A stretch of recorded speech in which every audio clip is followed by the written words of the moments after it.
Okay, and we're back. Now here's the third claim. It has been proved wrong by scientists. Now I love explaining this one, don't you? Yes, I do, Lucky. Now what they claim is, like, our evidence for genetics and the E. coli I explained earlier are completely contradictory to Darwin's theory.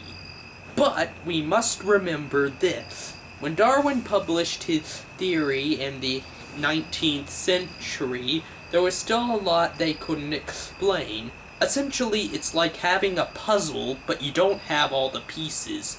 But when we discovered genetics and the bacteria, it essentially filled the gaps in those puzzles. So it did not contradict the theory, but it helped explain the theory further.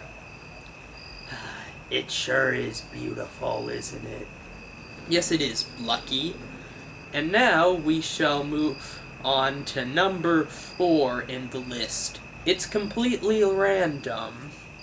Yes, evolution is random.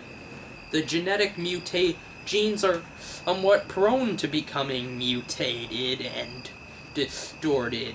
But we must remember that natural selection plays a role in smoothing out the errors. Because if it didn't, I'd be sitting here with gills instead of lungs, hunched over like this, and covered in scale, though that's clearly not the way I look. However, but because, like I explained earlier, natural selection smooths out the error